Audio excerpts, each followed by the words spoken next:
नमस्कार मित्रांनो, माझं नाव आहे भालचंद्र. मराठी ज्योतिष कट्ट्यामध्ये आपल्या सर्वांचं स्वागत आहे. आजच्या व्हिडिओमध्ये आपण चर्चा करणार आहोत मिथुन राशीचं मार्च 2024 करताचं संपूर्ण राशीफळ. कसे असतील ग्रहयोग, कसे असतील ग्रहांची राशांतरं आणि ते तुमच्या राशीवर कशा प्रकारे प्रभाव करणार आहेत, कोणते निर्णय तुम्हाला घ्यायचे आहेत, कोणते निर्णय तुम्हाला टाळायचे आहेत, तुमच्या जीवनाचं असं कोणतं क्षेत्र आहे जे की सर्वात जास्त प्रभावित होणार आहे, या सर्व संदर्भातली खुलासेवा चर्चा आपण या व्हिडिओमध्ये करणार आहोत. आपलं हे जे चॅनल आहे मराठी ज्योतिष कट्टा, या चॅनलद्वारे मेष राशीपासून ते मीन राशीपर्यंत सर्व ज्या 12 राशी आहेत, या सर्व 12 राशींचं मार्च 2024 करताचं राशीफळ काय असेल या संदर्भातले व्हिडिओ अपलोड होत आहेत. आपण त्याचा आनंद जरूर घ्या. तर आजच्या व्हिडिओमध्ये आपण चर्चा करणार आहोत मिथुन राशीबद्दल. सर्वात पहिल्यांदा आपण तुमच्या स्वास्थ्याबद्दल विचार करू, म्हणजे तुमचं शारीरिक आणि मानसिक स्वास्थ्य नेमकं कशा प्रकारचं असेल. जसं की तुमच्या राशीचा जो स्वामी आहे बुध, जो की तुमच्या भाग्यस्थानामध्ये भ्रमण करतो आणि दिनांक 8 तारखेनंतर दशमात भ्रमण करेल आणि 26 तारखेनंतर तो तुमच्या लाभ स्थानामध्ये भ्रमण करणार आहे. याचप्रमाणे तुमच्या राशीचा जो षष्ठेश आहे मंगळ, हा तुमच्या अष्टम स्थानामध्ये भ्रमण करतोय. 16 तारखेनंतर तो तुमच्या भाग्यस्थानामध्ये भ्रमण करणार आहे आणि जो अष्टमेश आहे शनी, जो की तुमच्या भाग्यस्थानाचं भ्रमण करतोय आणि तो मार्गस्थ सुद्धा झालेला आहे. तर एकंदरीतच सांगायचं झालं तर या संपूर्ण महिन्यामध्ये तुम्हाला कुठल्याही प्रकारचे मानसिक किंवा शारीरिक त्रास होणार नाहीत. काळजी करू नका. अर्थात तुमची जी रास आहे ही फार विचार करणार आहे, छोट्या मोठ्या गोष्टींचा खूप इनडेप्थ जाऊन विचार करते, पण तो काळजी करण्याची आवश्यकता नाही. तुलनेने जर का आपण विचार करायचा झाला तर गेल्या 4-5 महिन्याच्या तुलनेमध्ये हा जो संपूर्ण महिना तुम्हाला अतिशय वेगळा जाणवेल, खूपच चांगला जाणवेल. तुमची एनर्जी लेवल, कॉन्फिडन्स खूपच चांगल्या प्रकारचा दिसून येईल. जसं की तुम्ही पाहत असाल की इथे भाग्यस्थानामध्ये बरेचसे ग्रह आहेत. रवी, शनी, शुक्र, बुध असे बरेचसे ग्रह तुमच्या भाग्यस्थानात आलेले आहेत आणि भाग्यस्थान हे शुभस्थान असतं. तर एकंदरीतच हा जो संपूर्ण महिना हा तुमच्यासाठी थोडासा गेम चेंजर ज्याला आपण म्हणतो तशा प्रकारचा अनुभव येईल. साधारण तुम्हाला जाणवेल की गोष्टी आता तुमच्या अपेक्षेप्रमाणे होणार आहे. तुमचं शारीरिक मानसिक स्वास्थ्य किंवा इतरही बाबतीमध्ये ज्या गोष्टी आहेत त्या बऱ्याचशा तुमच्या अपेक्षेप्रमाणे होणार आहे. तर एकंदरीत हा जो महिना तुम्हाला बऱ्याचशा गोष्टीमध्ये शुभफलदायी असणार आहे. भाग्याची साथ सुद्धा तुम्हाला खूप चांगल्या प्रकारची लाभणार आहे. आता आपण आर्थिक स्थैर्याबद्दल विचार करू. जसं की तुमचा जो पंचमेश आहे शुक्र, जो की तुमच्या भाग्यस्थानामध्ये अष्टम स्थानामध्ये भ्रमण करतोय. दिनांक 8 तारखेनंतर भाग्यस्थानामध्ये भ्रमण करणार आहे. अष्टमेश जो शनी आहे हा तुमच्या भाग्यस्थानावरच आहे आणि त्याचप्रमाणे जो मंगळ आहे, हा मंगळ तुमचा अष्टमातून भाग्यस्थानात जाणार आहे, जो की तुमचा एकादश स्थानाचा अधिपती आहे किंवा लाभ स्थानाचा अधिपती आहे.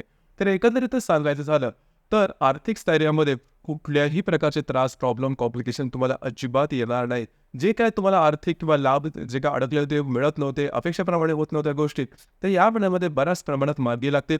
जर का तुम्ही शेअर मार्केटमध्ये ट्रेड करत असाल तर शॉर्ट टर्ममध्ये किंवा लाँग टर्ममध्ये जर का तुम्ही काही इन्व्हेस्टमेंट केलेली असेल तर त्या संदर्भातले सुद्धा काही चांगले अनुभव तुम्हाला या महिन्यात निश्चितच मिळणार. त्याच्यामुळे काळजी करण्याची आवश्यकता नाही.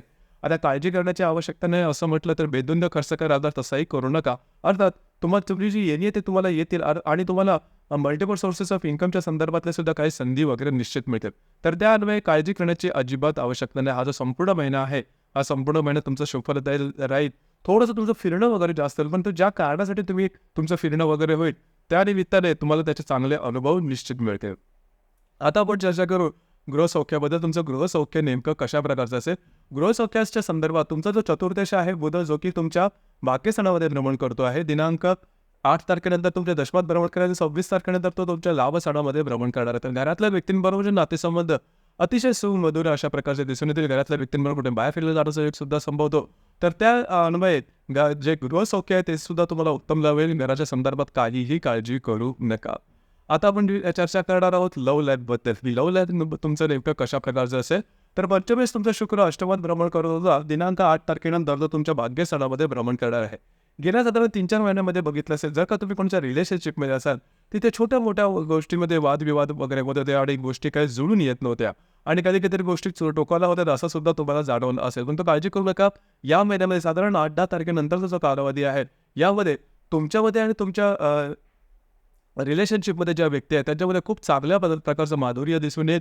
तुमच्या दोघांमधले जे हार्मोनी आहे ते खूप चांगल्या प्रकारचे दिसून येईल. तुमच्या रिलेशनशिपमध्ये असणाऱ्या व्यक्तीबरोबर बाहेर फिरला जाण्याचा योग सुद्धा संभवतो. त्याचप्रमाणे नवीन रिलेशनशिप बनवायची असेल तरीसुद्धा हा जो कालावधी आहे 10-12 तारखेनंतरचा हा तुमच्यासाठी शुभफलदायी असणार आहे.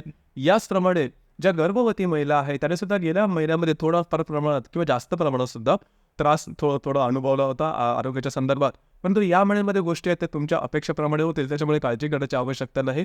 कुठल्याही प्रकारचे मोठे स्ट्रेस, टेन्शन जाणवणार नाहीत. त्याच्यामुळे बिंदास्त राहा. याचप्रमाणे जो विद्यार्थी वर्ग आहे त्याच्यासाठी सुद्धा भाग्याची साथ, नशिबाची साथ ज्याला आपण म्हणतो, ती या मध्ये तुम्हाला तुलनेने चांगली मिळणार आहे. मी म्हणतोय तुलनेने, लक्षात घ्या. याचा अर्थ असा नाही की तुम्ही सगळं काही बाजूला ठेवून फक्त भाग्याच्या आहारी जाल, असं अजिबात करू नका. तुमचे प्रयत्न, तुमचे एफर्ट द्या. त्याच्या पुढचं जे भाग्याचं काम असेल किंवा जे आपण लक फॅक्टर म्हणतो, ते तुम्हाला या महिन्यात ग्रहण करून नक्की मिळणार आहे. यानंतर आपण चर्चा करणार आहोत वैवाहिक जोडीदाराबद्दल किंवा वैवाहिक जीवनाबद्दल. तर तुमचा जो सप्तमेश आहे गुरु, जो की तुमच्या लाभस्थानामध्ये भ्रमण करतोय, मार्गस्थ झालेला आहे. विवाहित असाल तर वैवाहिक जोडीदारावरचे नातेसंबंध अतिशय सुमधुर अशा प्रकारचे दिसून येतील. या सर्वमुळे ज्या विवाहित करणार विवाह सुख जे तरुणी आहेत त्यांच्यासाठी सुद्धा हा जो महिना अतिशय शुभफलदायी राहील. म्हणजे विवाह जुळून येणं, एंगेजमेंट होणं, प्रत्यक्ष विवाह होणं किंवा विवाहाच्या संदर्भात तुम्ही अपेक्षा करत असाल तर तुमच्या अपेक्षेच्या आसपास स्थळ वगैरे होणं, अशा प्रकारचे गोष्टी निश्चित होतील. त्यामुळे विवाह जुळून येणं हा प्रकार या महिन्यामध्ये निश्चित होईल. यानंतर आपण चर्चा करणार आहोत तुमचं जे काय कार्यक्षेत्र असेल त्या संदर्भात. तर तुमच्या राशीचा जो दशमेश आहे, कर्मेश ज्याला आपण म्हणू, गुरु, जो की तुमच्या लाभस्थानामध्ये भ्रमण करतो आहे, मार्गी सुद्धा आहे. त्याच्यामुळे याच्या आधी सुद्धा तुम्ही बघितलेलं असेल की कामाच्या संदर्भात तुमचं जे काही नोकरी धंदा त्या संदर्भात काही प्रॉब्लेम तुम्हाला तसे आले नव्हते, याही महिन्यात येणार नाही. काळजी करू नका. उलट पक्षी तुम्हाला या महिन्यामध्ये काही नवीन नवीन संधी सुद्धा येऊ शकतील. पण तिथे येथे लक्षात घेण्यासारखी एक गोष्ट आहे की कुठल्याही प्रकारचे मेजर चेंजेस करू नका. तर तुमची जी रास आहे ती स्थिर एका ठिकाणी राहत नाही. म्हणजे त्याच्यामध्ये कायम बदलाव वगैरे करते. तर कायम बदलाव वगैरे करू नका. कुठेतरी चिकाटी धरून काम करणं गरजेचं आहे. अर्थात तुम्हाला काही त्रासदायक गोष्टींना सामोरं जावं लागणार नाही. तर एकंदरीतच सांगायचं झालं तर या संपूर्ण महिन्यामध्ये बऱ्याचशा ज्या आघाड्या आहेत जीवनाच्या, या तुमच्यासाठी फेवरेबल आहे आणि याचा संपूर्णपणे तुम्हाला लाभ सुद्धा घ्यायचा आहे. याचा संपूर्णपणे तुम्हाला स्वतःला फायदा सुद्धा करून घ्यायचा आहे. तर एकंदरीत हा संपूर्ण महिना, जसं मी सुरुवातीला सांगितलं, बरेचसे ग्रह भाग्यस्थानात येत असल्या कारणामुळे भाग्याची साथ तुम्हाला चांगली मिळेल आणि त्याचा तुम्ही नक्कीच फायदा करून घ्यायचा आहे. यानंतर आपण चर्चा करणार आहोत ग्रहयोगांबद्दल.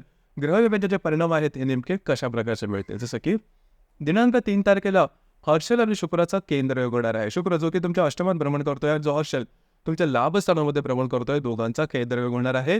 येथे थोडंसं आरोग्याकडे लक्ष देणे गरजेचं राहील. इझी मनीच्या मागे जाऊ नका. याचप्रमाणे जर का तुम्ही कोणाच्या रिलेशनशिपमध्ये साधे तू महिमेसारखे छोटे मोठे प्रकार दिसून येतील.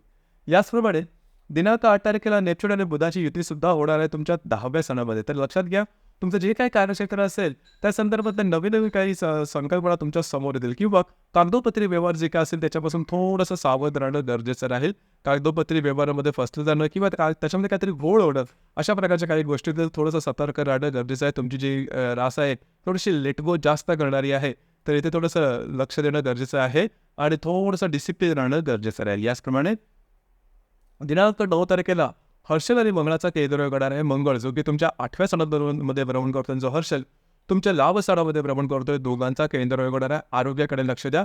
आरोग्याच्या संदर्भातले काही त्रास या दरम्यान डोकं वर काढू शकतील. त्याचप्रमाणे ज्या विवाहित महिला आहेत त्यांच्या संदर्भात सुद्धा सांगायचं झालं तर इनलॉज आहे, सासरकडची ज्या मंडळी त्यांच्याकडून त्यांच्या संदर्भात थोडेसे वादविवादाचे प्रसंग वगैरे निर्माण होऊ शकतील. याचप्रमाणे दिनांक 17 तारखेला नेपच्यून आणि रवीची युती सुद्धा होणार आहे तुमच्या 10व्या सणामध्ये. इथे तुमचं जे काही कार्यक्षेत्र असेल त्या संदर्भात कॉन्फिडेन्शियल स्पॉइल होणं, तुमच्याबद्दलच्या कागाळ्या केल्या जाणं आणि वादविवादाचे प्रसंग निर्माण होतं, अशा काही गोष्टी येतील. आणि त्याचप्रमाणे इथे आणखीन एक गोष्ट म्हणजे तुमच्या कार्यक्षेत्राच्या संदर्भात सुद्धा काही गोष्टी तुम्हाला जाणवतील. तुम्हाला नवीन नवीन काही संधी मिळेल असं वाटेल, परंतु मोठी झेप घेऊ नका किंवा वेगळा विचार करू नका, बदलावाचा विचार करू नका. याचप्रमाणे दिनांक 19 तारखेला बुध आणि राहूची युती होणार आहे तुमच्या 10व्या सणामध्ये. इथे लक्षात घ्या, इथे तुमच्या इमेजला धक्का लागण्यासारखे प्रसंग वगैरे निर्माण होते, तुमच्याबद्दलच्या वेगवेगळ्या गोष्टी केल्या जातील आणि त्यामुळे थोडंसं रागातापाचं वगैरे वातावरण निर्माण होईल आणि तुम्हालाच कळणार नाही तुमच्या अत्यंत जवळच्या व्यक्तीकडून अशा प्रकारचे काही चिटिंग वगैरे ज्याला आपण म्हणतो, अशा काही गोष्टी केल्या जातील. दिनांक 19 तारखेला हा बुध राहूचा योग आहे, त्या संदर्भात थोडंसं सतर्क राहणं गरजेचं आहे. याचप्रमाणे दिनांक 21 तारखेला शनी आणि शुक्राची युती होणार आहे तुमच्या भाग्यसणांमध्ये. अर्थात ही जी युती आहे ही युती तुमच्याकडे शुभफलदायी राहील. शनी हा तुमचा अष्टमेश आहे, भाग्येश आहे आणि जो शुक्र आहे तुमचा व्ययश आहे आणि पंचमेश सुद्धा आहे. दोघांची युती तीही तुमच्या भाग्यसणामध्ये अतिशय शुभफलदायी राहील. खास करून जर का तुम्ही शेअर मार्केटमध्ये ट्रेड करत असाल तर तुमचे अंदाज बरोबर ठरतील, त्या संदर्भात काही चांगले फायदे तुम्हाला मिळू शकतील. धार्मिक स्थळाला भेटीगाठी देणं आणि त्यामुळे काही चांगले इंट्युशन्स वगैरे येणं, अशा प्रकारचे सुद्धा अनुभव येतील. काही इझी मनी ज्याला आपण म्हणतो ते सुद्धा मिळण्याची शक्यता, म्हणजे अशा पैसे की ज्यामध्ये किंवा असं धन की ज्याबद्दल तुम्ही विचार केला नव्हता परंतु ते सहजपणे मिळून गेलं, अशा प्रकारच्या काही गोष्टी या दरम्यान म्हणजे शनी आणि शुक्राची जी युती आहे दिनांक 21 तारखेच्या आसपास होण्याची शक्यता बऱ्याच प्रमाणात राहील. याचप्रमाणे अमावस्या जी आहे ती 10 तारखेला तुमच्या भाग्यसणामध्ये आहे आणि जी पौर्णिमा आहे ती 25 तारखेला आहे. अमावस्या आणि पौर्णिमे दरम्यान रविचंद्राचं आकर्षण पृथ्वीकडे थोडंसं जास्त असतं आणि त्यामुळे आपण जास्त भावना देत होतो आणि तुमची जी रास आहे त्यामध्ये भावनांचे जे आंदोलनं आहे थोडीशी जास्त दिसून येतात. तर थोडंसं त्या संदर्भात काळजी घेणं गरजेचं आहे. कुठल्याही प्रकारचे महत्त्वपूर्ण निर्णय, कमिटमेंट, प्रॉमिसेस, वादविवाद यामध्ये जाऊ नका या महिन्याच्या 10 आणि 25 तारखेच्या आसपास. तर मित्रांनो, हे होतं मिथुन राशीचं मार्च 2024 करताचं संपूर्ण राशीफळ. आपल्याला हे राशीफळ कसं वाटलं, आपण त्याचा अनुभव कशाप्रकारे घेतला नक्की कळवा. आणि आपलं हे जे चॅनल आहे मराठी ज्योतिष कट्टा हे सुद्धा लाईक, शेअर आणि सबस्क्राईब नक्की करा. धन्यवाद.